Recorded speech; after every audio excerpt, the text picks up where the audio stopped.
I thirst,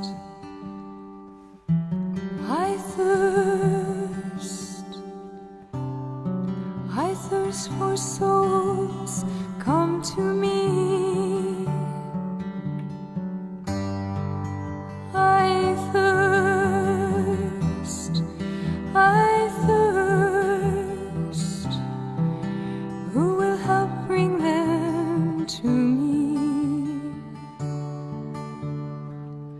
Bring them to my Father, wash them in my blood, bind their wounds of sin by the power of my love. Tell them of my mercy, show to them my heart, pierced and ever broken, with love to impart. I thirst, I thirst, I thirst for souls, come to me. I thirst, I thirst, who will help bring them to me? Many tears are falling, souls have lost their way, tired and discouraged, too broken to pray. Will you be my tenderness? All the world will see. I am always waiting. Please come to me.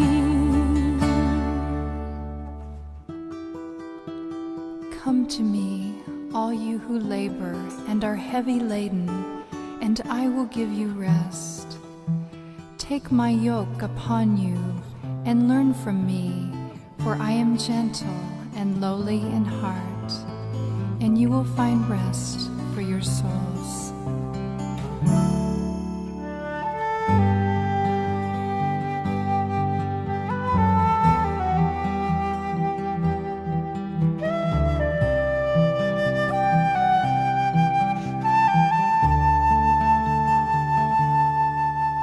I thirst.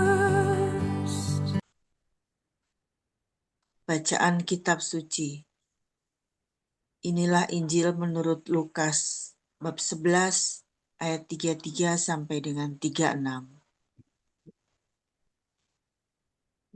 Tidak seorang pun yang menyalakan pelita, lalu meletakkannya di kolong rumah atau di bawah gantang, melainkan di atas kaki dian, supaya semua orang yang masuk dapat melihat cahayanya.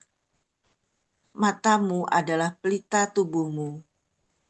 Jika matamu baik, teranglah seluruh tubuhmu. Tetapi jika matamu jahat, gelaplah tubuhmu. Karena itu, perhatikanlah supaya terang yang ada padamu jangan menjadi kegelapan. Jika seluruh tubuhmu terang dan tidak ada bagian yang gelap, maka seluruhnya akan terang.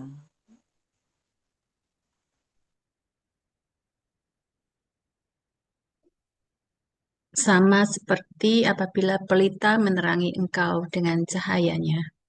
Demikianlah sabda Tuhan. Terpujilah Kristus. Baik, teman-teman, kita akan masuk renungan bersama Romo Heri Wijayanto dengan tema memperjuangkan kasih, memancarkan Yesus Tuhan. Dipersilahkan Romo Heri.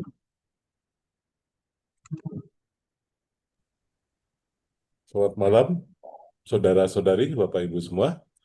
Kita akan Amin. coba untuk memasuki permenungan kita pada malam hari ini. Saya akan mencoba untuk membuka apa yang saya persiapkan. Saudara-saudari semua, saya akan mencoba untuk memperlihatkan sebuah video video pendek tentang seorang bernama Pak Darsa. Nanti kita coba untuk melihat bagaimana dia menjalankan kehidupan dan bagaimana kita bisa memaknai tentang eh, pelita hidup yang Tuhan Tuhan ingin ungkapkan di dalam tulisan kitab sucinya. Mari kita mencoba untuk melihat dan merenungkan, mudah-mudahan suaranya cukup kuat dan cukup terdengar dengan baik. Kecil, hiduplah seorang penjahit bernama Pak Darsa. Ia adalah seorang yang sangat terampil. Hasil jahitannya begitu rapi dan indah. Karena keahliannya, pakaian yang ia buat selalu dibeli oleh orang-orang kaya dari kota dengan harga tinggi. Pak Darsa adalah orang yang berkecukupan, bahkan bisa dibilang kaya dibandingkan warga desa lainnya. Namun, meskipun memiliki banyak uang, Pak Darsa jarang terlihat membantu warga desa yang kekurangan. Ia tetap hidup sederhana, tidak pernah berfoya-foya, tetapi juga tidak pernah terdengar memberikan bantuan kepada orang-orang miskin. Suatu hari, tetangganya, Pak Ramli, datang kepadanya dan berkata, "Pak Darsa, saya tahu Anda punya banyak uang. Tapi kenapa Anda tak pernah membantu orang miskin di desa ini? Lihatlah Pak Jono, si penjual daging. Meski penghasilannya sedikit, ia selalu membagikan daging kepada warga yang kelaparan." Pak Darsa hanya terdiam, tidak menjawab sepatah kata pun. Pak Ramli yang merasa kesal kemudian menceritakan hal itu kepada warga desa. Kabar itu menyebar dengan cepat.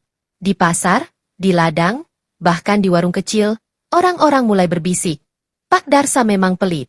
Tak seperti Pak Jono yang baik hati. Hari demi hari, warga mulai menjauhinya. Tak ada lagi yang menyapanya.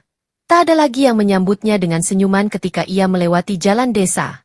Pak Darsa tetap menjalani hidupnya seperti biasa, tanpa membela diri. Hingga suatu hari, penyakit menyerangnya. Tubuhnya melemah, dan akhirnya ia harus dibawa ke rumah sakit. Sayangnya, tak ada satupun tetangga yang menjenguknya. Tidak ada doa, tidak ada perhatian. Bagi mereka, Pak Darsa hanyalah orang kaya yang kikir, tak pantas dikasihani. Tak lama kemudian, kabar duka datang, Pak Darsa meninggal dunia. Warga desa hanya membicarakannya sejenak, lalu kembali menjalani kehidupan mereka seperti biasa. Namun, ada satu hal yang berubah. Pak Jono, si penjual daging, tak lagi membagikan daging kepada warga miskin. Beberapa hari berlalu, hingga akhirnya seorang warga bertanya kepadanya, "Pak Jono, kenapa sekarang tidak pernah membagikan daging lagi? Bukankah dulu Anda selalu melakukannya?" Pak Jono terdiam sejenak, lalu menghela napas panjang. Ia memandang orang itu dengan mata yang sendu sebelum berkata, "Karena selama ini bukan aku yang memberi daging kepada kalian. Itu semua dari Pak Darsa." Orang itu terkejut. Apa maksudnya? Setiap pekan, Pak Darsa membeli daging dariku dan meminta agar aku membagikannya kepada penduduk yang membutuhkan. Ia tidak ingin kalian tahu, makanya ia tak pernah mengatakannya. Sekarang, ia sudah tiada. Jadi tak ada lagi yang membiayai daging untuk kalian. Mendengar itu, warga desa mulai terdiam. Ada perasaan bersalah yang menyelimuti hati mereka. Mereka telah salah menilai. Mereka telah mencap Pak Darsa sebagai orang yang pelit, padahal selama ini kebaikannya berjalan dalam diam. Namun, penyesalan datang terlambat. Pak Darsa sudah pergi, dan mereka tak akan pernah bisa meminta maaf kepadanya. Kisah ini mengajarkan bahwa kita tidak boleh terlalu cepat menilai seseorang hanya dari apa yang terlihat di permukaan. Tidak semua kebaikan perlu diumbar, dan terkadang, orang yang tampak diam justru memiliki hati yang paling dermawan. Jangan sampai prasangka membuat kita buta terhadap kebaikan yang tersembunyi, karena penyesalan selalu datang terlambat. Oleh karena itu, sebelum menghakimi seseorang, ada baiknya kita memahami mereka lebih dalam, agar tidak menyadari kebaikan mereka ketika semuanya sudah terlambat. Baik, saudara-saudari, Itu film tentang Pak Darsa, seorang penjahit yang punya hati yang baik, dan ternyata dia adalah seorang yang selalu memberikan kebaikan dengan berbagi kelebihannya. Dan berbagi kelebihannya adalah melalui orang lain, yaitu Pak Jono, yang adalah seorang penjual daging. Dan melalui Pak Jono pula, daging itu dibagikan. Tanpa orang-orang itu mengerti siapa yang memberinya. Mereka berpikir hanya Pak Jono saja yang memberikan kepada mereka daging-daging itu. Sehingga penilaian memang jatuh kepada Pak Jono, dan mereka mengatakan Pak Jono itu luar biasa baik. Tidak seperti Pak Darsa yang orangnya dianggap pelit. Padahal juga Pak Darsa orangnya juga menunjukkan kesederhanaannya. Saudara-saudari yang dikasih Tuhan, memang ini adalah suatu hal yang mau kita lihat. Bagaimana suatu hal yang kebaikan itu kadang-kadang memang ingin ditunjukkan, tapi kadang-kadang kita bisa melihat kebaikan itu tidak perlu ditunjukkan. Saya akan membuka beberapa hal PPT yang mungkin saya akan coba ungkapkan. Baik, memperjuangkan kasih, memancarkan Yesus Tuhan. Tadi kita mencoba untuk melihat tentang Pak Darsa. Bagaimana dia pun tentu dalam kehidupannya ingin memberikan kehidupan bagi orang lain. Bagaimana dia sebagai seorang penjahit pun ingin berbuat kebaikan bagi orang lain. Tapi kita mau mencoba untuk melihat bagaimana titik dan letaknya keberadaan Pak Darsa di dalam kehidupan, atau kehidupan kita di dalam kehidupan yang mau harusnya memancarkan kebaikan. Dikatakan memang di dalam tulisan Mutiara Mother Teresa, jadilah pribadi yang berbeda dan lebih baik setelah berjumpa dengan kita atau dengan Kristus. Tentu kita diharapkan memang menjadi perpanjangan tangan Kristus, sehingga kita bisa membentuk orang lain menjadi pribadi yang berbeda setelah datang dan lebih baik setelah berjumpa dengan kita. Bapak, Ibu, dan saudara-saudari mungkin pernah melihat bahwa sebuah bola kalau dilempar tidak akan pernah kembali ke tempat yang semula. Maka diharapkan dengan memantulkan bola itu, kita juga berani setelah berkenalan dengan Kristus atau berkenalan dengan orang-orang yang dekat dengan Kristus, kita akan terpantul ke tempat yang berbeda dan yang tentunya akan lebih jauh atau lebih baik dari tempat yang semula. Kita coba memandang tentang wajah Yesus ini. Ini memang sebuah gambaran yang mau kita perlihatkan, memang ini dari YouTube, tentang gambar Yesus itu.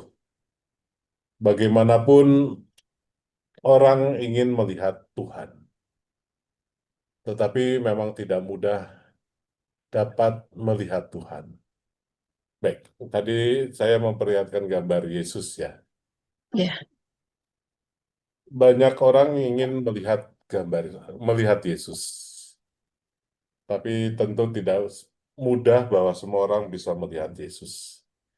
Tapi kita ingin melihat bahwa bagaimana orang-orang yang merasa dekat dengan Kristus itu bisa memancarkan Kristus dalam kehidupan. Nah, ini yang kadang-kadang memang harus kita lihat. Kenapa di dalam cara berpikir Ignatian itu, kalau orang itu merasakan di dalam doa itu sukacita atau konsolasi, maka dia membagikan kepada orang lain dengan penuh konsolasi juga. Dengan konsolasi atau dengan sukacita atau gembira, maka orang bisa merasakan bahwa ternyata Tuhan tampaknya berjumpa dengan orang tersebut. Nah, ini kita diharapkan juga seperti itu.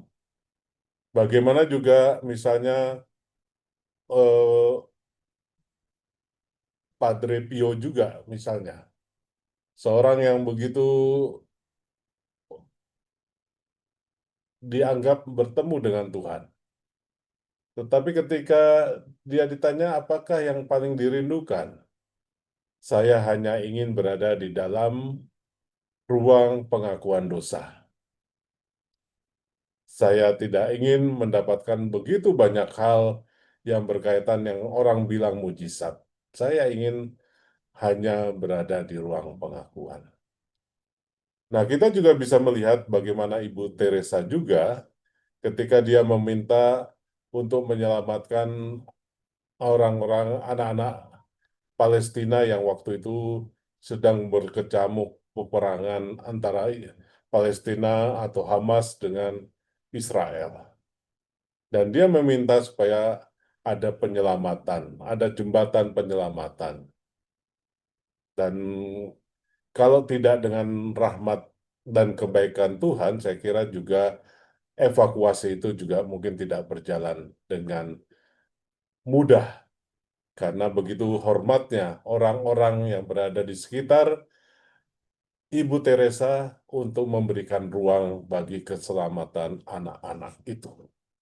Jadi kita bisa melihat bagaimana tentang makna kehadiran Tuhan dan bagaimana tentang cahaya Tuhan hadir melalui pribadi-pribadi tersebut.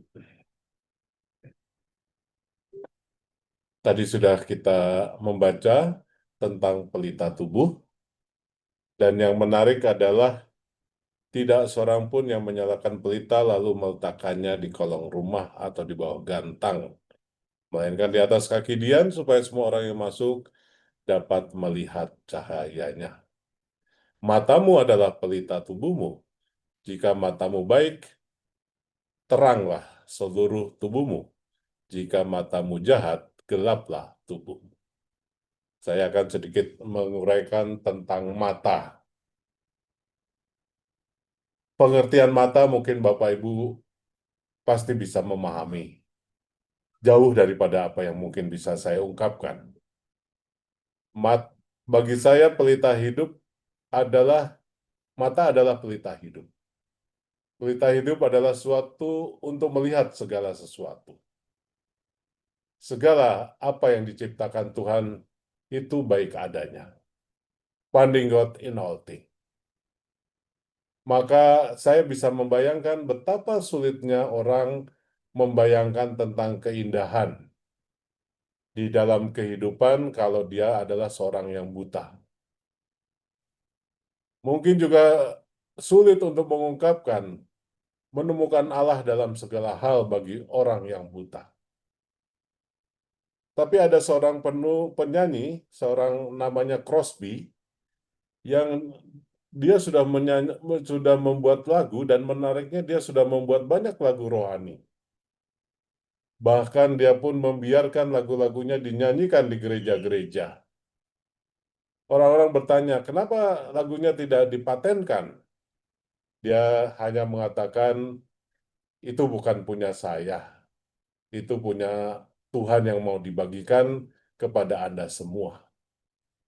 Lalu apakah Anda tidak meminta sesuatu kepada Tuhan? Karena Anda begitu tetap percaya kepada kebaikan Tuhan terhadap Crosby itu seorang ibu. Tidak, saya tidak minta apa-apa kepada Tuhan. Apakah ibu juga tidak minta untuk bisa melihat? Saya tidak minta untuk bisa melihat.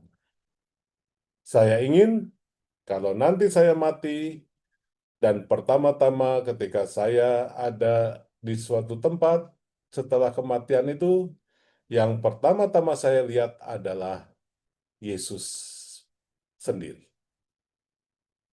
Semua orang terkagum dengan perkataan Crosby itu karena dia menjadikan buta adalah sesuatu yang tetap dimaknai sebagai kebaikan Tuhan. Rasa syukur kepada Tuhan. Dia dengan kebutaannya tidak menjadikan dirinya mati dalam hal apa, idenya mati, fisiknya mati, ataupun juga kreativitasnya mati, tetapi dia menguatkan seluruh dirinya untuk bisa memberikan yang terbaik untuk kehidupan.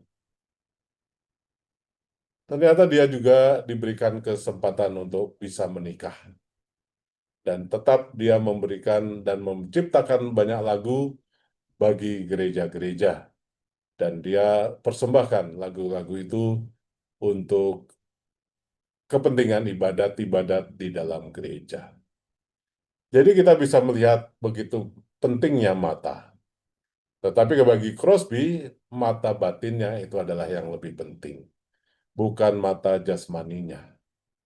Kadang-kadang kita punya mata jasmani, tetapi kita tidak punya lebihnya mata batin kita. Kita juga bisa melihat banyak orang-orang kudus diberikan mata batin. Kita bisa melihat kalau Padre Pio itu punya mata batin untuk menangkap orang punya kesedihan apa, kedalaman apa. Saya tidak tahu apakah saya juga bisa bisa menangkap kalau Ibu Teresa pun punya kedalaman dan punya mata batin. Kalau dia melihat seseorang yang sedang dalam situasi sakrat maut, pasti Ibu Teresa punya mata batin. Bagaimana membuat seorang pribadi yang tadinya begitu mengalami banyak kecemasan, tetapi kembali dengan rasa hormat dan kembali dengan gembira ke hadapan Tuhan. Jadi kita bisa melihat mata adalah suatu karunia yang diberikan Tuhan, tetapi apakah mata bisa menjadi pelita hidup kita, ataukah menjadi sesuatu yang bahkan membuat kita merasa kegelapan karena mampu melihat segala sesuatu. Karena apa? Kita menjadi tidak fokus, ingin melihat segala sesuatu, ingin pindah dari satu tempat ke suatu tempat yang lain, dan akhirnya kita menjadi sulit untuk berfokus pada suatu hal. Maka kita bisa melihat ketika mata Crosby, mata batinnya hidup, yang dia rindukan adalah berjumpa dengan Tuhan suatu kelak ketika matanya bisa melihat kembali. Maka kita bisa melihat mata dan hati. Satu kesatuan yang tidak bisa dipisahkan sebetulnya. Orang mengatakan dari mata turun ke hati gitu ya. Maka kita bisa bayangkan apa yang kita lihat. Apakah kita melihat seseorang, kita merasa langsung jatuh hati. Saya melihat seseorang, langsung saya merasa kasihan. Saya melihat seseorang, apakah saya langsung compassion, ingin menolong. Apakah saya juga dari mata turun ke hati juga muncul dalam kehidupan kita. Apakah ketika kita ekaristi, apakah kita melihat pengorbanan Tuhan ketika tubuh dan darah Tuhan dinaikkan, dikonsekrir. Apakah kita bisa seperti banyak orang-orang yang merasakan kerinduan bisa melihat pengorbanan Yesus. Maka kita bisa melihat dari apakah kita sungguh mengalami dari mata turun ke hati. Saya kira banyak orang kudus mengalami dari mata turun ke hati. Melihat kemiskinan, dia jatuh hati untuk mendampingi orang miskin. Ketika ada penganiayaan, seperti banyak orang kudus juga mendampingi orang-orang yang dalam penganiayaan. Jadi kita bisa melihat bagaimana peristiwa mata turun ke hati. Mungkin kita juga telah berbuat banyak di dalam kehidupan ini karena pengalaman dari mata turun ke hati ini. Jadi kalau kita bisa melihat mata sama Mata kalau yang benar adalah sama dengan hati. Dari yang tidak terlihat dari hati atau yang terlihat dari mata bisa tidak terlihat. Karena gerakan hati itu memang tidak terlihat. Atau orang berbuat baik saja kepada orang itu. Mungkin orang malah ngapain kamu berbuat baik pada orang itu? Orang itu sudah berbuat ini dan itu. Tetapi saya bisa melihat bahwa orang itu menangkap sesuatu dari gerakan batinnya untuk menolong orang itu. Dari yang terlihat menuju yang tidak terlihat. Dari mata menuju suatu gerakan batin yang ada dalam kehidupan. Memang saya waktu pengalaman di Blok B ingin menggerakkan ini. Apa yang dari mata turun ke hati. Apa yang dari yang terlihat menjadi suatu gerakan. Sehingga menjadikan saya bisa membantu banyak pribadi-pribadi yang ada dalam kehidupan itu. Misalnya saya pernah merasa bahwa bagaimana seorang yang mau menjadi seorang Katolik.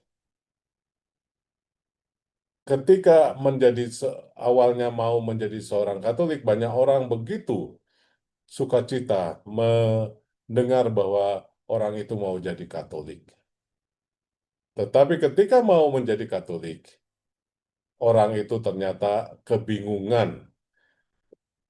Ternyata tidak semua orang bisa menerima dengan mudah atau menemani perjalanan selanjutnya. Saya harus masuk kemana ketika saya menjadi orang Katolik? Saya harus berada di mana ketika saya menjadi Katolik? Waktu itu saya melihat bahwa orang-orang seperti ini adalah orang yang butuh dibimbing, butuh ditemani. Makanya dulu ada kelompok atau gerakan namanya Jesus Love Me. Yesus mencintai kamu. Saya mengatakan bahwa kalau belum ada komunitas yang bisa menerima kamu dengan nyaman, kamu tetap harus berada di Jesus Love Me. Tetapi kalau sudah ada tempat, ada komunitas yang nyaman untuk kamu masuki, kamu bisa meninggalkan kelompok Jesus Love Me ini. Dan ternyata itu suatu hal yang menurut saya baik, karena ternyata orang Katolik itu tidak mudah ternyata untuk menemani dan kadang-kadang tidak ramah untuk bisa menggerakkan hati orang yang harus butuh adaptasi memasuki gereja Katolik. Maka kita bisa melihat dari yang terlihat harus membuat gerakan yang tidak terlihat. Maka lihat secara baik akan baik, sama dengan niat baik setidaknya akan baik. Maka dikatakan kalau kita melihat secara baik, maka akan baik. Tapi kalau kita punya niat baik, memang bisa saja hasilnya bisa positif atau negatif, tapi setidaknya akan baik. Karena niat awalnya sudah baik. Maka hubungan antara mata dan hati adalah mata yang baik, searah dengan hati baik, hati yang baik juga. Mudah-mudahan ini bisa dipahami sebagai suatu ungkapan yang dikatakan bahwa kita diajak untuk berbuat baik. Kita harus punya radiance atau memancarkan terang itu. Kita harus seperti Pak Darsa, walaupun diam tapi hatinya baik untuk menolong orang banyak. Tapi memang disalahpahami. Tetapi kita bisa melihat matanya baik, hatinya baik. Sehingga sebetulnya bangunan yang dibangunnya adalah baik. Maka setelah ini kita coba melihat ke lanjutnya. Bagaimanapun juga mata dan hati adalah suatu hal yang membuat kita terang, tapi kita sadar bahwa kita mudah sekali jatuh ke dalam distraksi.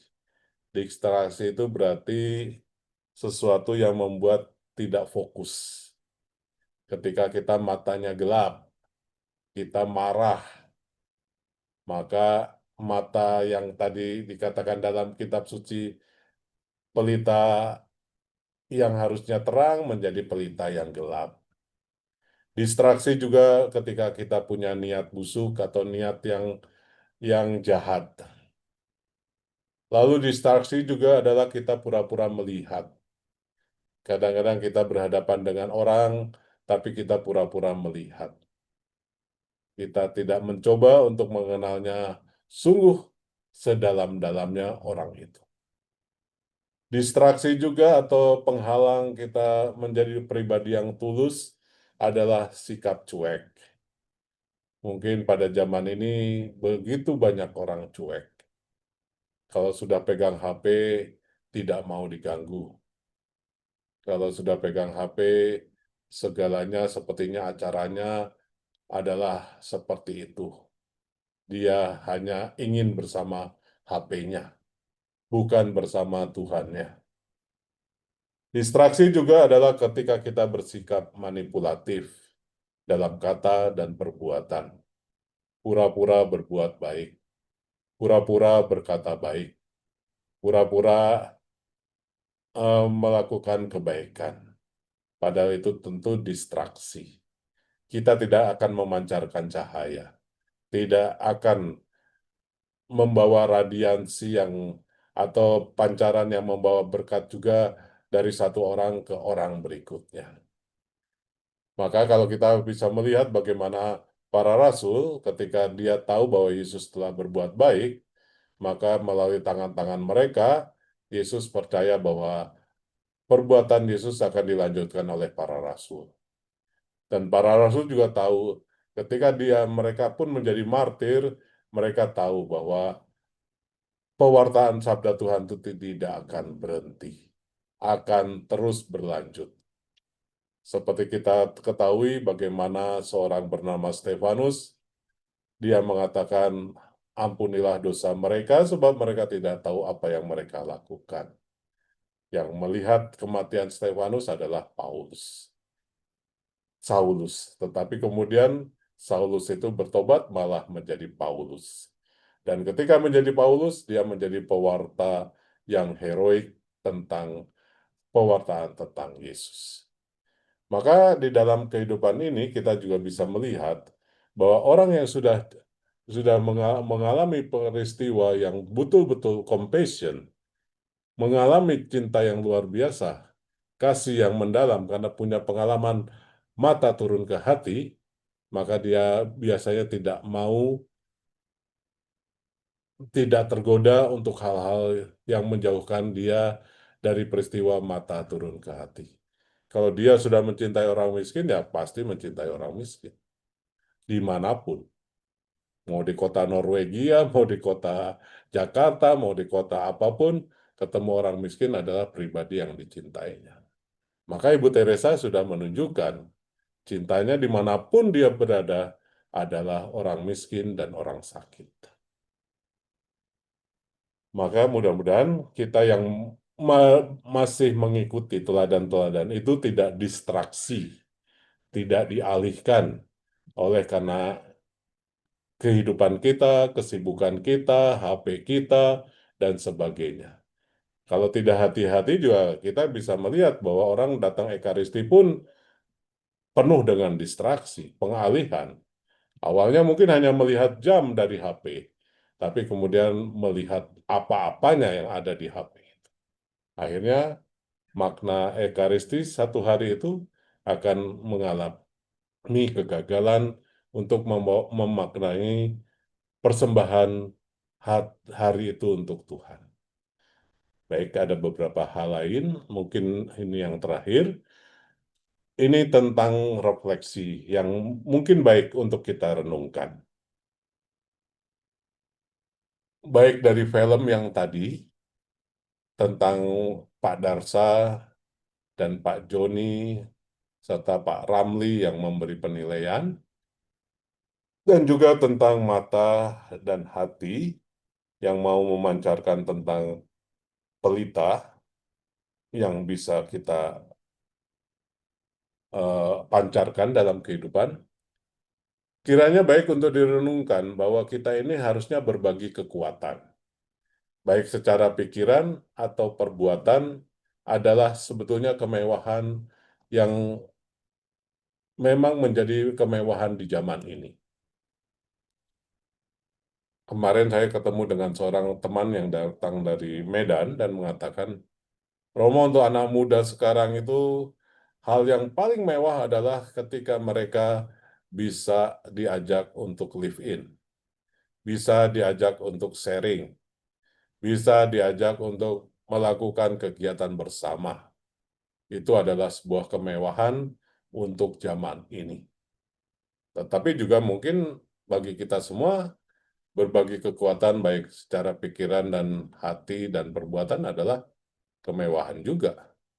Banyak orang tidak ingin mengalami perjumpaan itu. Jadi kalau bahasa saya adalah sebetulnya banyak ingin banyak komunikasi, tetapi tidak ingin banyak ketemu.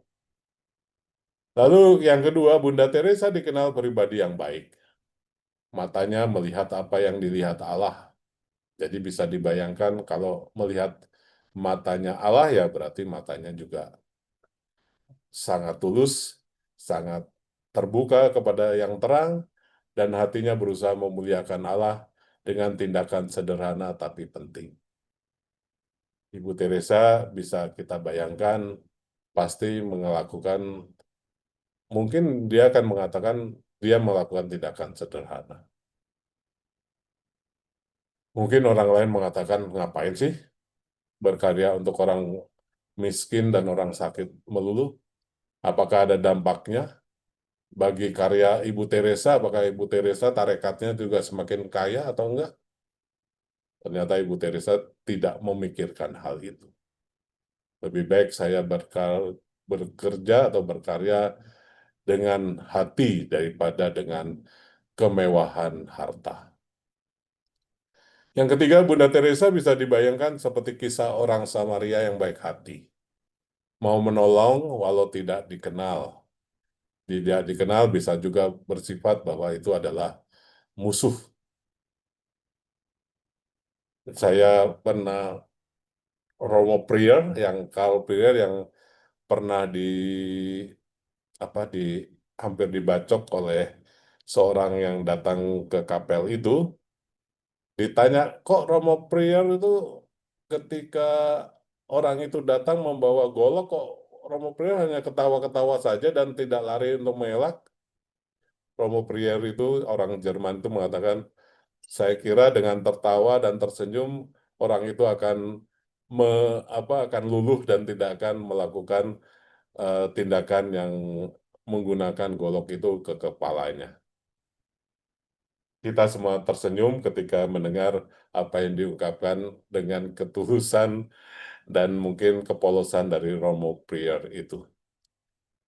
Sepenuhnya dibayangkan kisah orang Samaria yang baik hati itu juga, orang Samaria yang baik hati juga bekerja sepenuhnya dengan kasih dan dengan pengorbanan.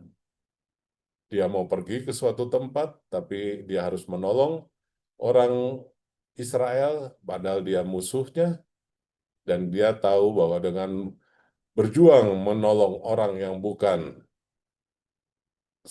mungkin seagamanya atau serasnya, itu adalah suatu pengorbanan. Maka orang Samaria yang baik hati itu adalah bekerja secara total dan tuntas untuk orang yang terluka itu. Maka kita bisa melihat bahwa apa yang dilakukan orang Samaria yang baik hati atau Bunda Teresa sebetulnya dominan akan disejajarkan dengan orang yang baik hati. Orang yang punya compassion. Orang yang tidak akan pernah terdifraksi ketika melihat orang yang harus ditolong. Tidak melarikan diri ketika melihat orang yang membutuhkan pertolongan. Maka yang terakhir, menyadari keterbatasan. Untuk direnungkan adalah menyadari keterbatasan kita semua, kita juga tidak malu meminta pertolongan banyak pribadi dan banyak pihak untuk terlibat menjadi kudus. Kita harus melihat bahwa apa yang dilakukan Ibu Teresa tidak mungkin dilakukan oleh Ibu Teresa sendiri. Pasti ada butuh bantuan suster-suster dari MC, misionaris charity, misionaris cinta kasih. Kita juga percaya bahwa Ibu Teresa juga terbuka terhadap orang-orang awam yang ingin membantunya, baik melalui tenaganya maupun dananya, karena dia tahu bahwa tidak mungkin meneruskan karya yang tampaknya sederhana, tapi begitu luar biasa besarnya di seluruh dunia hanya dengan tangan-tangan kecil mereka. Butuh orang banyak. Dan ini adalah ruang untuk membantu kekudusan bagi banyak orang, termasuk orang yang mungkin tidak satu tarekat dengan Ibu Teresa. Karena karya dengan orang miskin itu adalah karya milik Allah, karya gereja, karya milik Allah. Maka kepedulian terhadap orang miskin atau orang yang dianggap hina, sebetulnya kita tahu dan sadar bahwa Yesus pernah mengatakan, barang siapa melayani orang yang paling hina, kamu berarti melayani aku.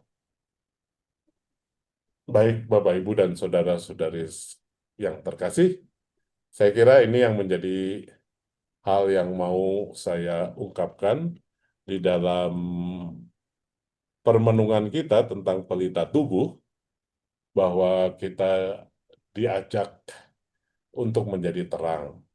Dan kita diajak juga menerangi siapapun dengan cahaya karena kita sudah berjumpa dengan Kristus. Kita semua sudah merasakan pengorbanan Kristus. Maka yang kita bagikan adalah Kristus. Semoga melalui permenungan kita pada malam hari ini, Mutiara Mother Teresa, kita bisa semakin diteguhkan untuk melayani secara tulus dan total dalam hidup kita. Tuhan memberkati. Amin.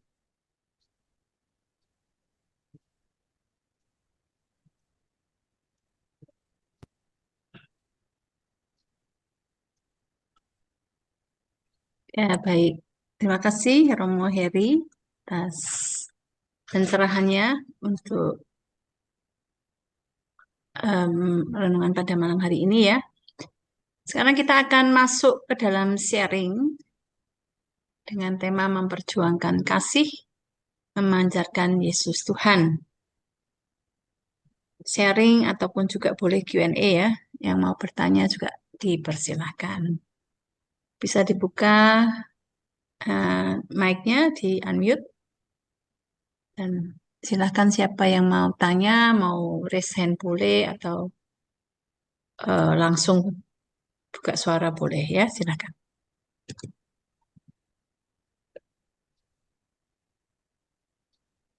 Ya, siapa teman-teman?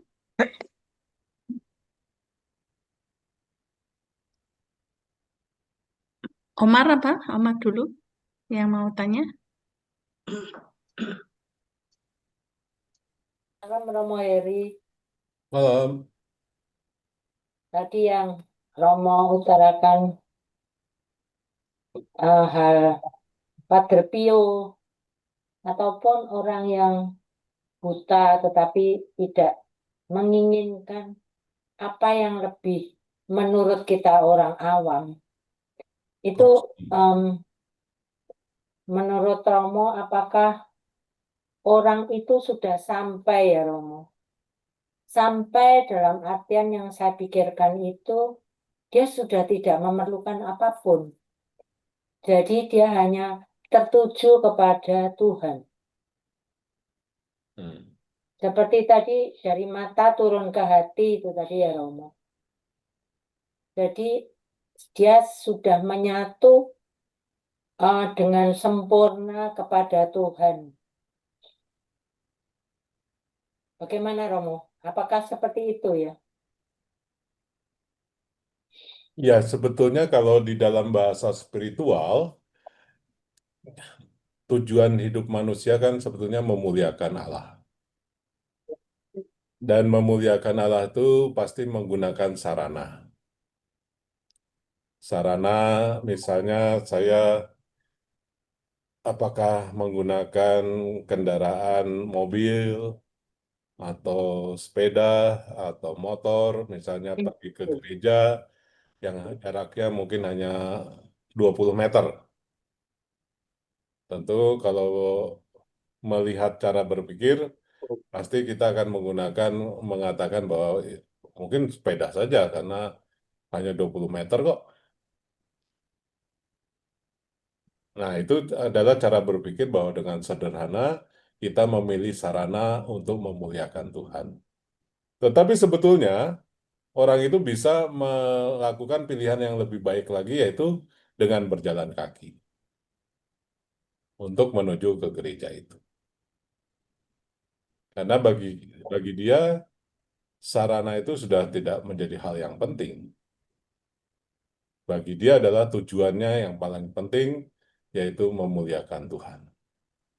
Dulu waktu saya pernah ada Romo Kuris di Kampung Sawah, dia pernah mengatakan bahwa kalau umat yang rumahnya hanya paling jauh tuh 0,5 kilo dari gereja, lebih baik jalan kaki. Jangan naik mobil. Kecuali yang membutuhkan kendaraan.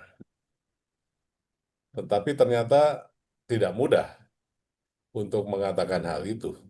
Karena maksudnya Romo Kuris adalah untuk mengurangi parkir yang tidak perlu atau membuat parkir itu bisa digunakan untuk orang-orang yang jauh, yang ingin datang ke gereja Kampung Sawah itu.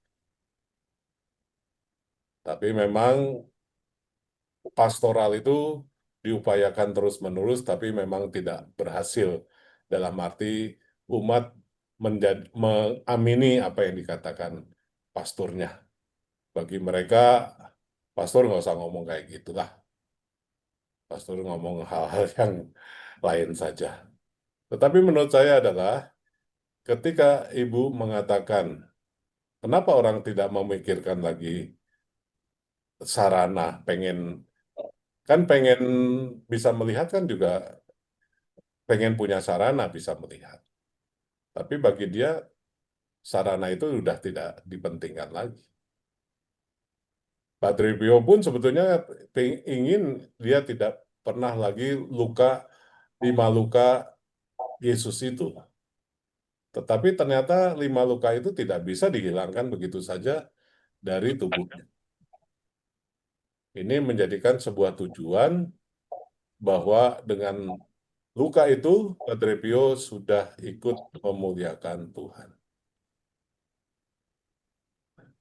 Maka kalau gambaran seperti tadi seorang ibu yang bernama Crosby itu yang dia mencetak banyak lagu dan dia mengatakan walaupun dengan butanya dia bisa membuat lagu-lagu dan ditanyakan apa yang paling diinginkan. Kalau nanti saya sudah mati, kalau saya setelah kematian bisa melihat, yang pertama saya lihat adalah Yesus. Itu adalah rasa syukur saya yang paling luar biasa dari hidup saya. Saya tidak butuh apa-apa lagi. Mungkin ini jawaban yang tidak terlalu sempurna, Ibu, tapi saya merasa bahwa orang harus bisa melewati itu. Seperti lebih daging itu lemah, tapi roh itu kuat ya. Tapi manusia sering memilih kedagingannya, tidak memilih kerohaniannya. Ya, sebetulnya kita bisa puasa, misalnya, ya mohon maaf, saya juga bukan orang yang mudah melakukan puasa. Dan untuk mengatakan, saya bisa berpuasa untuk seorang tetangga saya yang mungkin sedang mengalami situasi yang tidak mudah dengan imannya. Walaupun orang itu tidak perlu tahu bahwa saya puasa untuk dirinya.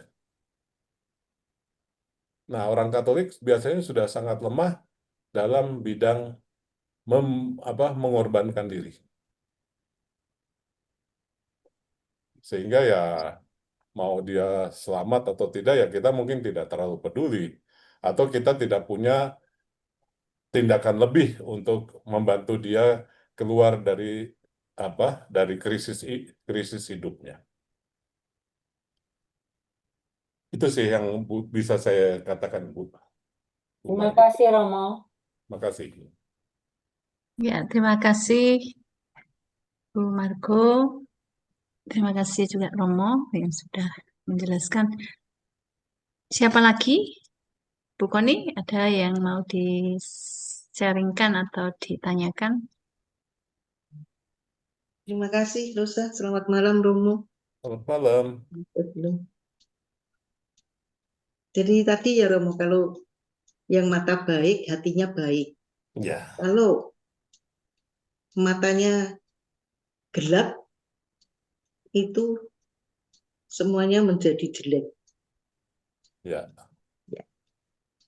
Terus gimana lagi? Jadi Itu kesejajarannya ya, Bu. jadi itu kalau saya tanya itu Crosby, Romo. Apakah Ya. akhirnya dia sudah meninggal sampai saat ini? Sudah. Oh. Jadi selama ini dia buta terus ya, Romo. Tetapi keinginannya pada waktu mati dia melihat Yesus. Ya, nanti kalau bangkit dia melihat. Yang pertama dilihat adalah Yesus. Memang niatnya itu baik, tapi selama ini manusia itu kan berubah-ubah, Romo. Dan daging begitu lemah sekali. Ya, semoga saja Crosby berhasil bertemu dengan semua orang yang kepinginnya seperti itu, Romo. Mati Ya, disambut Bunda Maria dan Tuhan Yesus seperti Santo Yosef yang meninggal luar biasa didampingi oleh Tuhan Yesus dan Bunda Maria.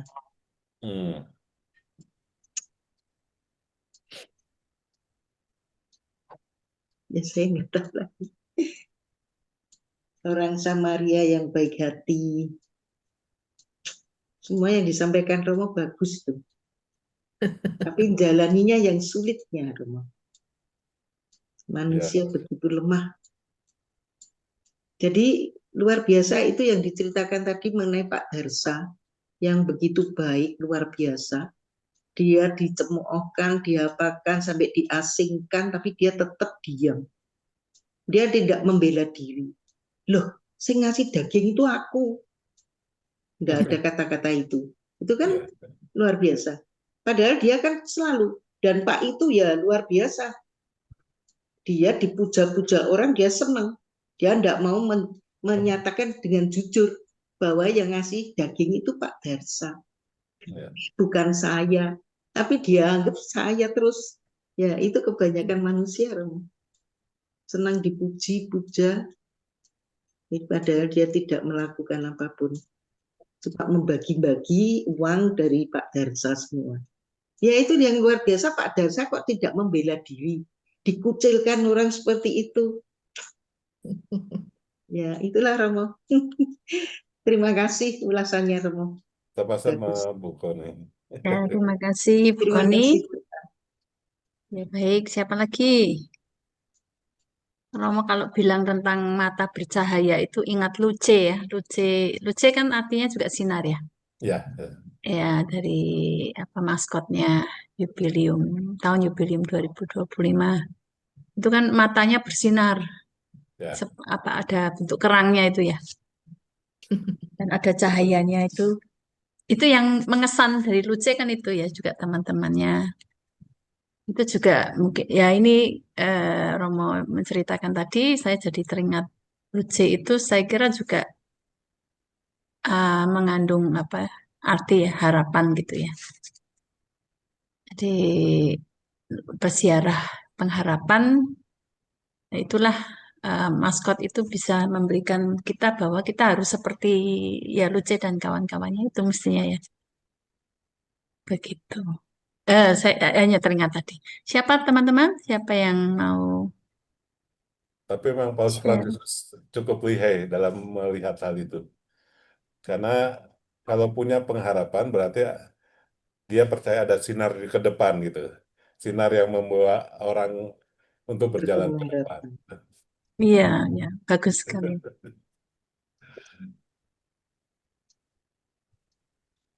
Ya, siapa teman-teman? Ada yang...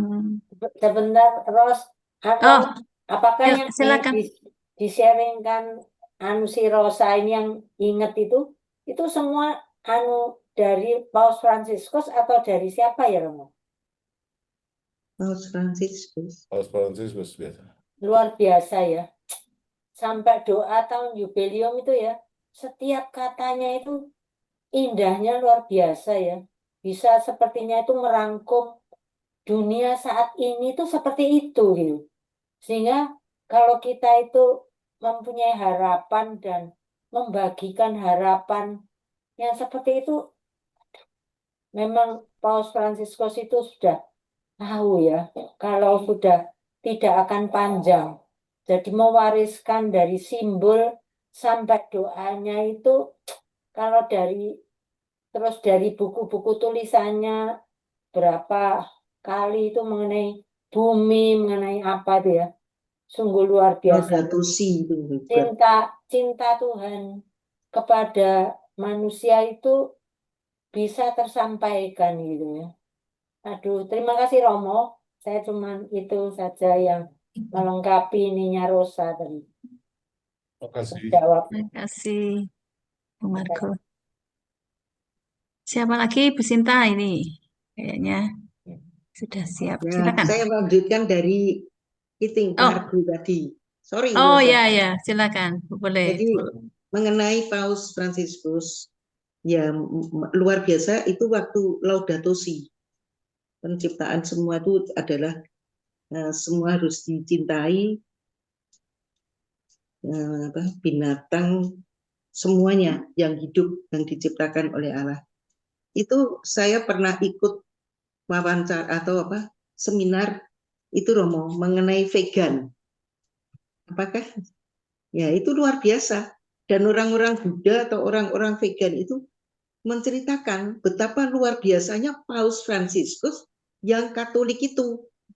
Waduh, saya pas mendengarkan, wow, kepala saya besar rasanya, tapi saya sendiri nggak bisa apa-apa. Luar biasa memang. Dan itu sampai diungkapkan itu mengenai bagaimana bumi dunia ini akan musnah kalau kita nggak melakukan Laudato Si. Jadi mereka itu nggak makan semua binatang, telur misalnya, enggak, semuanya dengan segala keturunannya. Dan mereka akan berusaha terus untuk mencintai yang diciptakan Allah. Tapi kok mereka itu makan buatan daging, dibuat pizza, dibuat dari jamur, dari ini ya. Saya ya bingung terus gini, gimana? Kok dia kok pengen daging ikan, ini buat ini.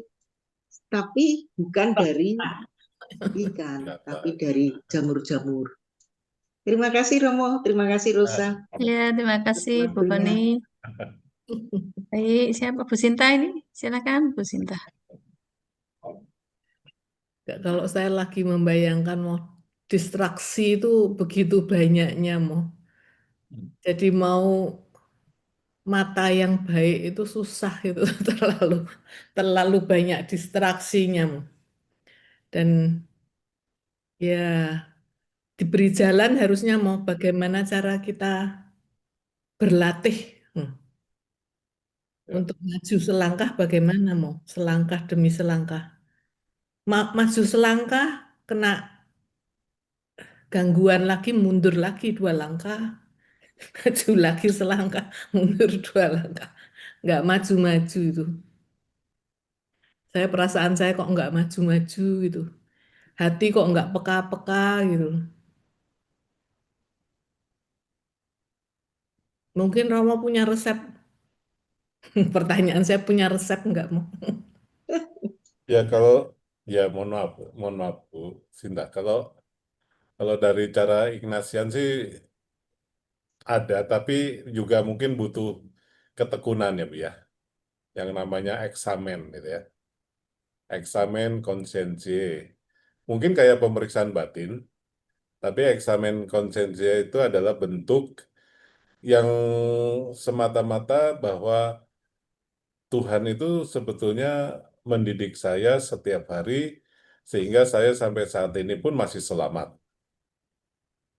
Nah, justru itu membuat saya dengan conscient, kesadaran saya, dan juga kompeten dengan kemampuan saya tahu bagaimana nanti saya harus melakukan tindakan compassion, berbuat baik kepada orang lain atau berbuat kepada orang lain, itu dengan sungguh-sungguh sadar bahwa saya itu dicintai Tuhan. Sebetulnya kalau kata-kata menurut saya, apakah kita harus melihat keburukan kita terus-menerus? Kalau menurut menurut Santo Ignatius kan ada cannonball gitu ya. Tetapi kan menurut saya cannonball kan cukup satu kali. Tapi setelah itu adalah berjalan bersama Tuhan menjadi seorang peziarah gitu. Ya memang pasti jatuh bangun. Tetapi tidak usah harus dihitung bahwa maju selangkah turun mundur 2 langkah gitu ya. Ya Ignatius pun menurut saya juga maju mundur ya, tapi akhirnya juga bisa menghadapi semuanya dengan baik gitu ya. Ya percaya saja bahwa atmosfer kita kalau berbuat baik itu atmosfernya akan didampingi oleh orang-orang yang baik juga. Makanya Serikat Yesus bisa sampai seperti ini ya juga karena banyak keterlibatan orang lain, orang baik. Kalau tidak, ya hancur juga di tengah jalan. Ya itu hanya untuk mengatakan bahwa saya harus percaya bahwa saya berjalan bersama orang-orang yang baik. Walaupun mungkin saya merasa majunya rendet, mundurnya cepat, gitu, tapi kita nggak pernah takut karena kita akan didampingi oleh orang-orang baik kita. Amin. Amin, Bu. Ya, terima kasih Bu Sinta. Siapa lagi teman-teman? Ada yang ingin bertanya? Yang Sari, silakan Yang Sari. Baru ulang tahun Romo ini, Yang Waduh, Sari. selamat ulang tahun. Bu. Matur nuwun Rama. Saya Waduh, hanya mau mengucapkan terima kasih untuk renungan-renungan malam ini. Bagus sekali. Cuma saya amin. mau mengaku dosa, Romo. Saya rumahnya dekat dengan gereja, tapi kadang-kadang tidak jalan kaki. Nggak apa-apa. Minta di-drop sama sopir. Ya kan Ibu mungkin kondisinya tertentu, nggak apa-apa. Iya, kok dulu masih kecil jalan dari rumah ke gereja Keramat pulang pergi nggak apa-apa. Kok sekarang kok jalan kok rasanya kakinya kakinya berat gitu Romo. Tapi tadi Romo ngendika harus jalan kaki itu saya jadi mau mengaku dosa. Kan kondisinya tuh. Bu Sri, Iya. saya juga masih belajar jalan loh, Bu Sri. Memangnya saya bisa lari kan enggak? Matur nuwun Romo, bagus sekali apa yang diberikan malam ini. Semoga menambah semangat kita untuk dekat dengan Tuhan Yesus dan Bunda Maria. Amin. Amin. Terima Loh, kasih. tapi Eyang Sari ini panutan kami loh Romo. Kami itu berdoa supaya sampai seumur Eyang tuh bisa sehat seperti Eyang. Eyang ini di antara kita semua ya Romo yang KKIT Kebayoran paling sehat. Kemarin itu umurnya kan di antaranya paling banyak. Kemarin itu kita pertemuan doa itu akhirnya kan ditutup pergi ke kapel Blok B yang baru direnov. Kita duduk di bawah. Itu kaki saya kan memang dipasang pen Romo, jadi saya nggak bisa silo. Iya. Itu kakinya dia nggak bisa dilipat gitu ya. Yang Sari bisa silo. Di bawah saya sampai malu. Saya selonjor, Romo. Saya minta ampun pada Tuhan Yesus. Tuhan Yesus, ini saya kurang sopan. Tapi kaki saya sakit. Yang Sarinya bisa. Wah, luar biasa. Luar biasa loh yang ini. Panutan kami, sabarnya. Itu senyumnya. Seperti senyumnya Mona Lisa kan, Mo? Itu Bu Itu Margo itu nambah-nambahi itu. Terima kelilingi kasih, orang Romo. baik ya. Dia dikelilingi orang baik ya, Mo ya. Ya, Iya, ya, itu cuma soalnya tambahan. kalau orang Jawa kan harus bisa duduk silo ya, Romo. Lah jalan saja sulit kok ya pinter silo ya Bu. Iya loh. Carinya. Saya tuh Kalau orang sebelahnya tuh Jawa sampai kan harus kaget. jalan. Saya benar-benar kaget loh yang. Loh, saya selonjor, yang silo. Ya ampun, saya langsung minta ampun Tuhan Yesus. Aduh. Silakan yang lain, Ros. Ya, terima kasih Bu Itu ada Margo. Winardi itu. Ya, Winadi, ada yang mau disampaikan? Winadi? Winadi mungkin ada acara. Winardi, Tadi cerita tentang distraksi itu baru saja itu saya lihat ada anak minta tidak mau ke gereja lagi ke ibunya. Nah, dia lihat semua banyak yang negatif di gereja, ada yang main HP, ada yang nyuri kolektor, ada yang macam-macam. Kata ibunya, boleh kamu tidak ke gereja, tapi lakukan satu hal ini. Setelah itu boleh kamu tidak ke gereja. Disuruh bawa gelas, isi air penuh, keliling gereja. Dia lakukan permintaan ibunya. Kemudian ibunya tanya, kamu lihat orang main HP tadi? Tidak, karena saya takut airnya tumpah. Kemudian kamu lihat tadi orang nyuri kolektor? Tidak, katanya gitu. Karena saya fokus pada gelas yang saya bawa ini biar nggak tumpah, karena nggak boleh tumpah kan? Keliling tidak boleh tumpah. Nah, terus ya ibunya akhirnya menyadarkan bahwa kita itu seringkali ya tidak hanya anak itu ya kita semua juga sering seperti itu gitu. Jadi tidak fokus tadi Bu Sinta katakan distraksi itu memang banyak ya. Jadi harus ibunya mengatakan ketika kamu fokus ya pada satu hal yang penting, maka kamu tidak akan melihat semuanya yang negatif itu gitu. Jadi ingat itu Romo saya. Ya, baik, siapa lagi? Terima kasih teman-teman. Siapa lagi? Ini mungkin ada yang mau ditanyakan ini.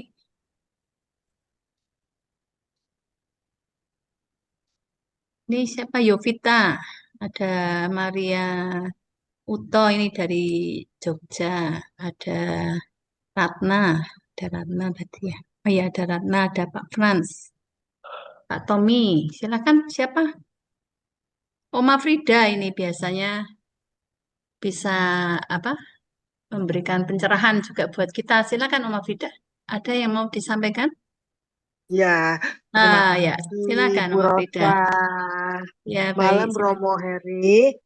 Yang saya Oma ingin tanyakan adalah pada saat kita mengalami distraksi. Wajahnya kurang, Oma. Kenapa? Nah, sudah lebih jelas Oma Frida. Oke, Pada silakan. waktu kita dalam keadaan distraksi, ya, kita mau cepat kembali kepada kesadaran, ya, supaya kita kembali lagi bahwa dalam keadaan distraksi ini adalah keadaan yang tidak baik, maksud saya keadaan yang tidak baik, ya. Bagaimana caranya untuk cepat kita pulihkan kembali, untuk kembali mengalami suatu konsolasi. Tentunya butuh sarana, butuh proses. Dalam hal ini, menurut pandangan Romo Heri, bagaimana caranya? Ya, Ibu Frida ya. ya. Ibu Frida, Oma Frida. Oma Frida, terima kasih untuk pertanyaan yang tidak mudah. Pertama, Ibu Frida, kalau kita berdoa, satu hal yang sering kali di dalam cara kami berdoa adalah begitu banyaknya lanturan masuk dalam pikiran kita. Ya, Dan begitu tidak mudahnya kita keluar dari lanturan itu. ya, Dan lanturan itu bisa sangat menguasai kita, apalagi kalau kita sedang mengalami yang namanya desolasi atau kekeringan dalam doa. betul. Nah, cara yang mungkin kita baik lakukan adalah kalau kita punya gambar suci, mungkin kita baik melihat gambar suci itu dengan Gambar seksama Yesus maksudnya. Gambar Yesus gambar maksudnya. suci apapun. Menurut kita, Hmm, kita bisa terbantu dengan banyak orang kudus ya. ya, Untuk melalui orang kudus itu kita sampai kepada Kristus gitu. ya. Nah, atau mungkin dibantu dengan mungkin lagu-lagu yang instrumental yang sangat membantu untuk dalam doa. Ya, Karena kadang-kadang kita tahu dan sadar bahwa kalau kita dalam keadaan diam, malah kita ya, mengalami lanturan yang luar biasa hebat. Tetapi juga ya. kita harus pahami bahwa lanturan itu adalah sarana untuk semakin kita belajar bahwa ternyata untuk keluar dari apa Distraksi, tapi apa tadi itu apa namanya apa Distraksi. distraksi itu distraksi. itu memang suatu hal yang memang luar biasa keluarnya gitu ya untuk bisa keluar dari distraksi itu. Tapi bisa saja sarana-sarana gambar, instrumental kalau dalam suasana doa membantu kita, batin kita untuk lebih jernih, lebih fokus untuk masuk ke dalam ranah doa itu sendiri gitu. Mungkin itu dulu ya Bu ya, kalau saya lihat sih pengalaman yang bisa saya tangkap karena Ya. seringkali kita tahu bahwa lanturan itu luar biasa memang. Kalau kita biarkan memang juga akan menguasai diri kita pada saat kita doa. Jadi Semakin dekat, dari ya. distraksi itu sebenarnya adalah permainan pikiran kita ya Romo ya, permainan dari pikiran kita Oh, yang kadang-kadang mangketat juga itu, belum tentu mangketat. itu belum tentu itu pikiran, Hmm, tapi itu juga mungkin pengalaman batin kita, karena hmm, kita mungkin baru dimarahin orang, hmm, mungkin kita baru dikata-katain orang, ya, pemikiran, ya memang ya, pikiran sih, tapi hmm, artinya kan itu tidak semata-mata bahwa itu pikiran ya, permainan pikiran. Tetapi sangat dipengaruhi oleh situasi batin kita yang kadang-kadang memang rapuh juga ketika kita hmm. mendengar omongan orang, kita diomongin orang, dan sebagainya. Kalau diomongin baik sih mungkin nggak apa-apa, tapi kalau diomongin yang kurang baik kan Ya, kita sering tidak nyaman. ya. Itu sih Bu, kalau apa Oma Frida kalau saya lihat sih. Saya bagi sharing saya Romo ya.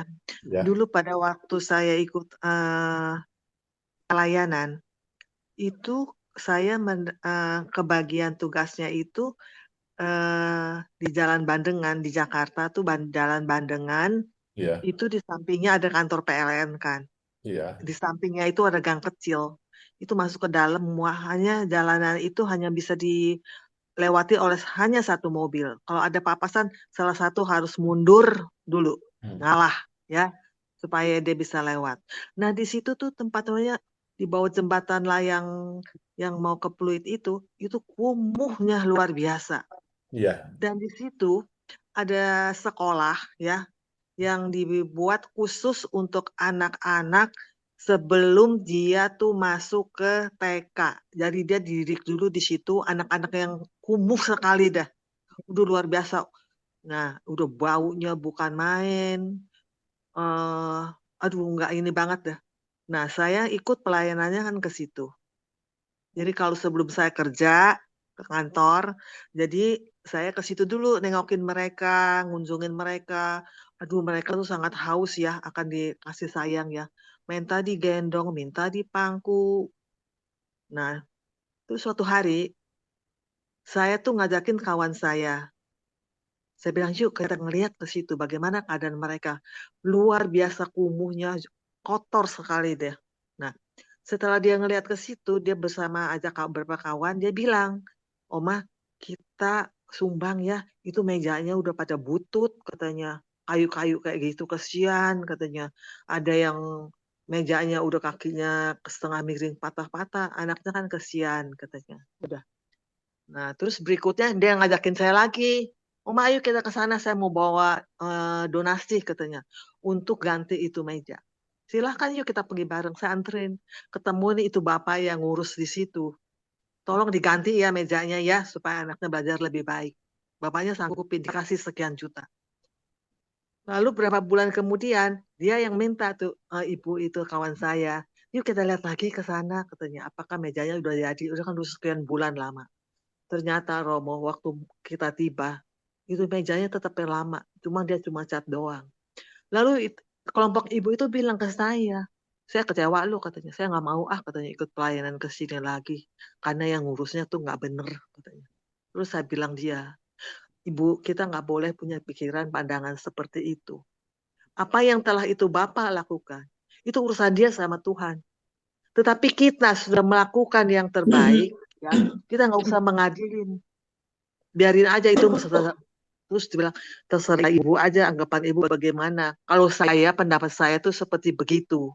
Kita sudah melakukan yang terbaik. Tapi hasilnya nggak baik atau baik itu terserah saya bilang. Itu urusan mereka sama Tuhan. Kita harus berani lepasin saya bilang. Kita kan nggak bisa nuntut orang untuk lu harus berbuat baik sesuai dengan yang saya mau. Kita tidak bisa, maksudnya ya kita tuh nggak bisa fokus lihat keluar terus, tapi kembali lagi ke dalam diri kita, balik lagi ke dalam diri kita. Saya bilang, jangan mencari validasi keluar, tetapi cari validasinya tuh ke dalam. Saya bilang, tapi dia tetap nggak mau terima. Sampai kedengar santar gosip saya kerjasama sama dia. Aduh, amit-amit saya bilang. Tuhan ampunin, Tuhan dia nggak sadar apa yang dia ini.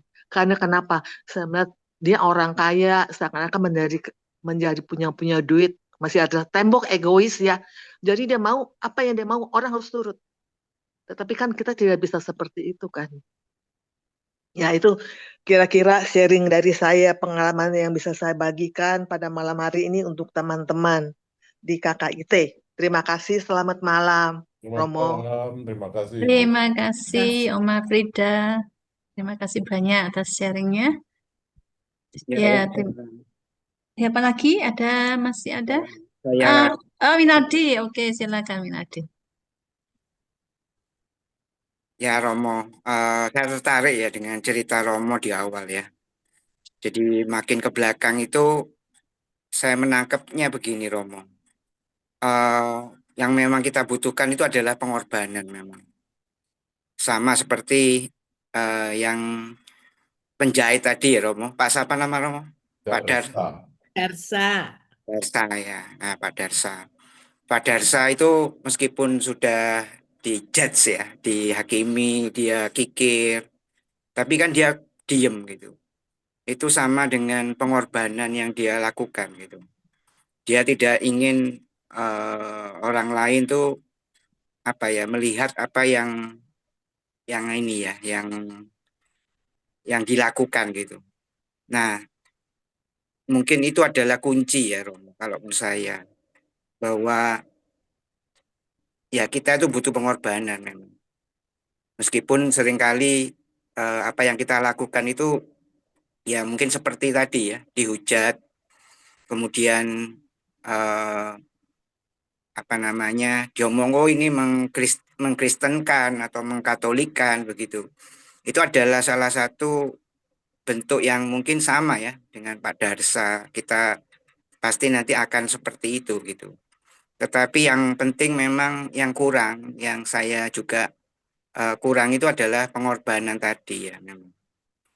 Ya seringkali kita mau berbuat baik tapi ingin kita melakukan ya banyak hal ya. Mungkin distraksinya itu ya ingin dikenal, ingin apa ya, ingin populer begitu ya. Dan itu kan kayak suatu yang lumrah, yang biasa ya di dalam dunia kita sekarang ya. Misalnya kayak Eyang Sari, meskipun sudah tua tapi dia mau ya bersila ya. Padahal kita yang muda pun ya kalau bersila itu sering kesemutan, sering tidak nyaman begitu. Ya itu yang saya anggap itu adalah pengorbanan ya. Jadi kalau merefleksikan apa yang Romo tadi utarakan, nah memang Romo tadi bilang bahwa pengorbanan kita ini kurang. Padahal kita ya juga sudah menerima ya pengorbanan dari Yesus itu. Itu mungkin yang perlu kita sering renungkan gitu. Ya, itu kasih yang apa ya? Yang kita rasakan gitu.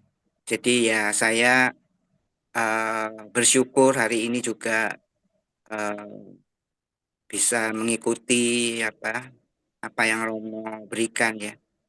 Dan itu yang mungkin perlu kita malam ini tuh renungkan gitu. Apakah aku sudah mau berkorban gitu?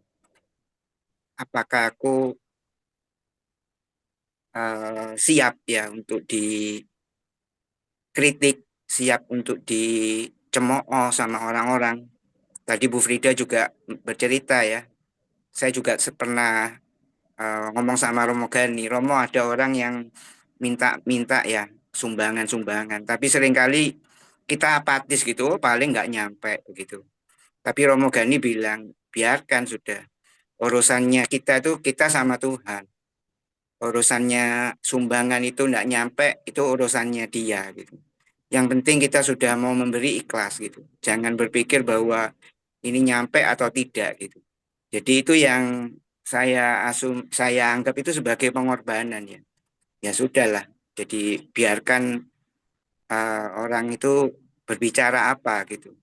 Yang penting apa yang keluar dari hati kita memang. Saya kira itu Romo. Dan itu ya kadang kita kalau di gereja ngelihat orang main HP, aku ya juga penting kepingin ya tergelitik gitu ya. Tapi ya itulah pengorbanan wis ya kita sadar gitu ya bahwa ya masa ya meluangkan waktu 1 jam aja untuk tidak membuka HP kok nggak berani. Nah itu yang saya dapat ya malam ini. Terima kasih Romo Heri ya. Terima kasih Pak Wiradi. Terima kasih Winardi. Masih ada lagi teman-teman yang ingin sharing atau bertanya? Ini yang muda-muda, ini Amel. Ada yang ditanyakan? Itu Romo Heri sudah sering ketemu Amel ya karena ini membantu anak-anak muda KKIT. Ada yang mau di-sharingkan Amel? Atau Pak Frans? Amelnya tidur. Oh, oke. Ini Gary, Mas Gary. Amel. Ratna, Ya. Maria Uto, Pak Tommy. Tidak ada? Kalau tidak ada, ya baik. Kalau tidak ada, ini saya ingin tadi menanggapi yang Romo katakan ya, orang Katolik itu ya memang tadi ada yang kebingungan setelah masuk ke Katolik mau apa begitu karena tidak ada yang menemani, tidak ada yang mengajak begitu ya. Nah, itu kalau saya melihat di CAP ya kursus evangelisasi pribadi atau sekolah evangelisasi pribadi itu mengajarkan 5 langkah evangelisasi. Yang pertama berteman, yang kedua sharing iman, ketiga kisah Kristus, yang keempat ajakan kepertobatan, dan yang kelima adalah ajakan bergabung dalam komunitas. Nah, ini yang kelima, ini langkah puncaknya Romo. Jadi dengan adanya CAP itu saya melihat baik di situ ya. Seperti yang Romo katakan, memang orang Katolik itu sedikit yang tergerak untuk itu. Dengan adanya CAP ini mereka diajarkan begitu untuk kemudian nanti mengajak mereka yang sudah diinjili istilahnya sudah bertobat itu diajak ke bergabung dalam komunitas, bisa komunitas basis gereja ya KBG atau banyak sekarang ini apa namanya kelompok kategorial, ya kelompok kategorial itu sekarang sangat banyak. Dan juga di gereja sendiri kan banyak aktivitas-aktivitas yang bisa diikuti, seperti misalnya kelompok kor, kelompok apa lektor, atau menghias altar dan sebagainya ya. Dan itu saya kira bagus ini program dari kursus evangelisasi pribadi. Jadi yang tadi Romo katakan itu memang benar ya, orang Katolik memang eh, sedikit untuk itu, tapi dengan banyaknya yang ikut CAP, saya kira banyak yang bisa kemudian membantu mereka yang bertobat. Istilahnya setelah bertobat kan mereka kembali ke gereja, tetapi tidak tahu apa yang harus dilakukan ya dengan adanya sekolah ini, sekolah evangelisasi pribadi Mohon itu. maaf, Bu. Ya, Mohon maaf. ya, Pertama, kita harus waspada terhadap yang namanya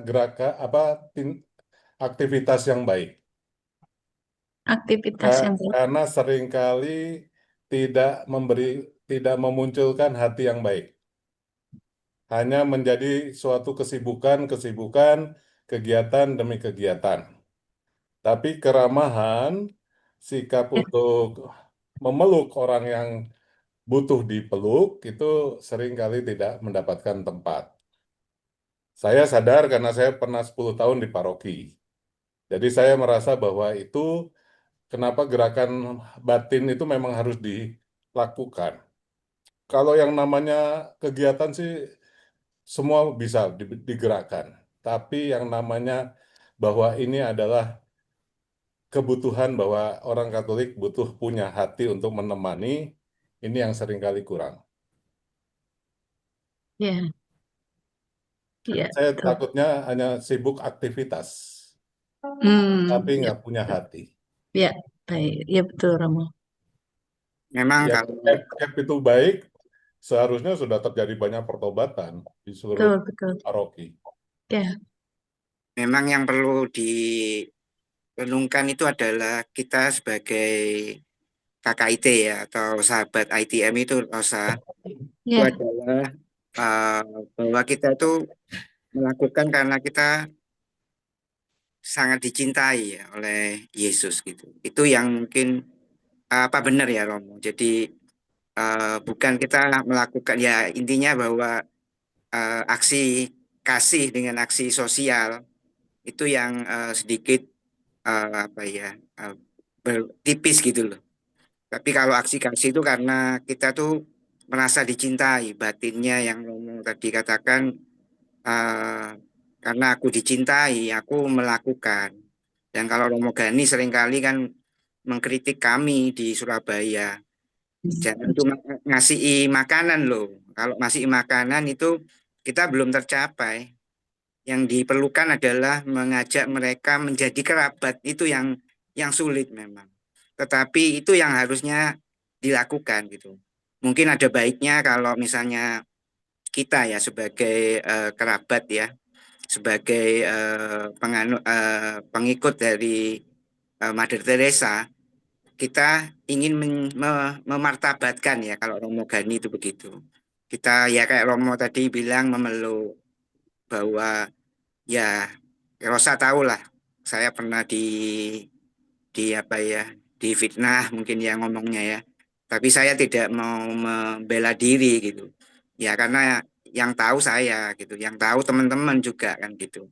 Jadi saya pernah kan dicap Winardi ini ya Rosa tahu lah kayak begitu ya, ya. Mungkin teman-teman di grup juga pernah mendengarkan kata-kata itu. Tetapi yang penting memang ya kita tetap harus merangkul orang itu. Yang sulit itu kan itu Rosa. Jadi dia betul. sebagai kerabat yang ya apa ya, ya saya lihat itu kayak domba yang masih belum punya arah. Dia kalau saya tanya kenapa kamu mengatakan begitu iseng gitu ya. Tapi saya bilang ya nggak apa-apa kalau itu iseng. Tapi jangan dilakukan lagi ya. Ya saya hanya cuman begitu ya yang coba saya lakukan ya. Meskipun ya itu menyakitkan ya. Secara perasaan itu menyakitkan hati dan itu apa ya membuat kecewa ya terhadap orang itu. Tetapi eh, yang penting itu kan merangkul itu yang susah sih. merangkul yang tadi ya. Jadi bukan cuma sekedar aksi ya, aksi yang disebutkan tadi oleh Romo. Saya kira mungkin itu yang kita sebagai kerabat kita hanya jadi kabel kok gitu. Sama seperti Pak Darso itu kan jadi kabel aja. Dia terima berkat yang besar dikasihkan kepada orang tapi melalui orang lain ya. Jadi bukan dari dia nggak ingin menunjukkan gitu. Nah itu yang saya kira itu ya mungkin garis bawahi Romo ya. Kira-kira benar ya Romo? Ya. Benar. Ya, terima Ya, kasih Minadi. Ya, waktu sudah lewat dari jam 9 ya, maka kita akan segera akhiri. Terima kasih banyak Romo Heri atas renungan dan pencerahannya ya. Semua merasa tercerahkan pada malam hari ini. Seperti kata Ayang Sari tadi. Semuanya baik-baik. Baik, kita akan mendengarkan lagu Come Be My Light, kemudian nanti ada doa dan minta berkat penutup dari Romo Heri.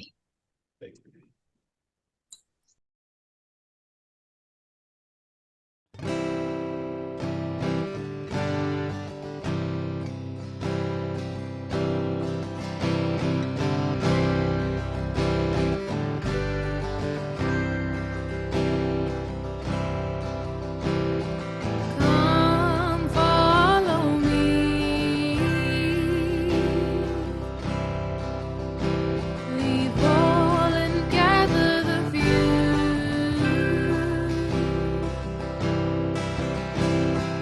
Come live my life.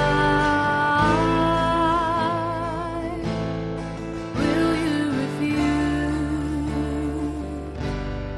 Will you refuse? Come carry me into the dark of the cold. Come be my light. Come be my love. Come carry me into the darkest of holes.